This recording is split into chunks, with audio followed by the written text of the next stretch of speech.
This is Aaron Russo, a filmmaker and former politician.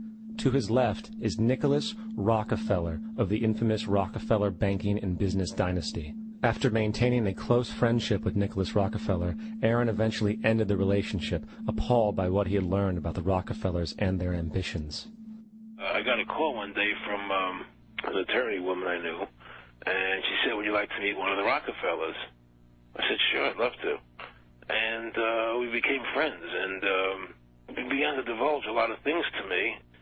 So he said to me one night, he said that there's going to be an event there, and out of that event, you're going to see we're going to go into Afghanistan, so we can run pipelines from the Caspian Sea. We're going to go into Iraq to take the oil and establish a base in the Middle East, and we're going to go into Venezuela and try and get rid of Chavez.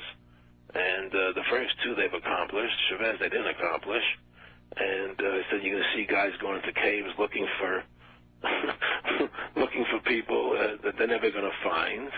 You know, he was laughing about the fact that you have this war on terror. There's no real enemy. He's talking about how by having this war on terror, you can never win it because it's an eternal war.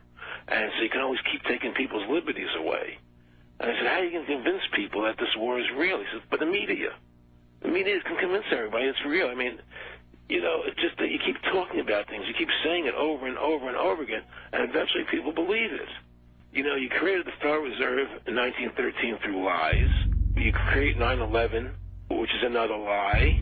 Through 9/11, you're fighting a war on terror, and now all of a sudden you go into Iraq, which was another lie, and now they're going to do Iran.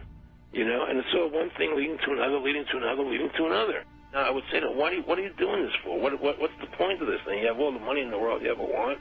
You have all the power. I said, you know, you're hurting people. It's not a good thing. And he would say, what do you care about the people for?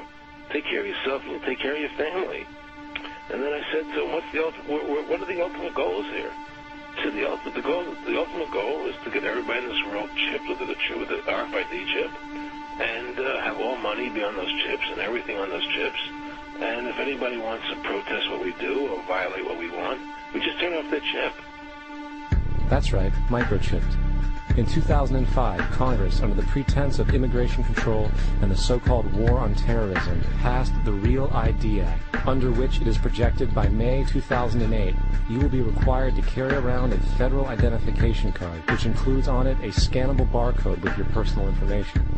However, this barcode is only an intermediary step before the card is equipped with a VeriChip RFID tracking module, which will use radio frequencies to track your every move on the planet.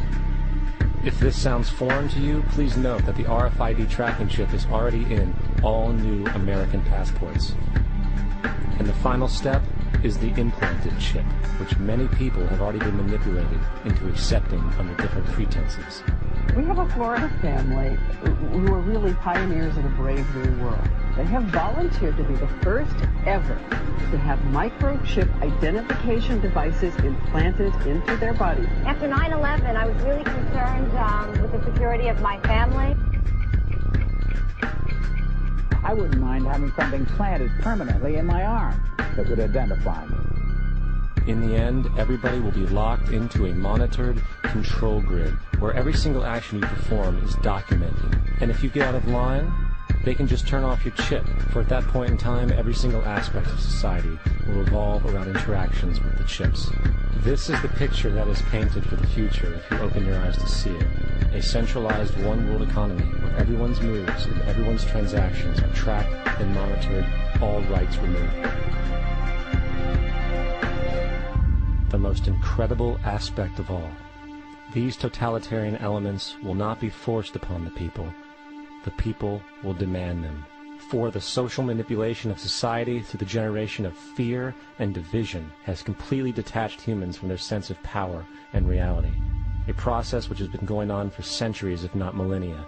Religion, patriotism, race, wealth, class, and every other form of arbitrary, separatist identification, and thus conceit, has served to create a controlled population, utterly malleable in the hands of the few.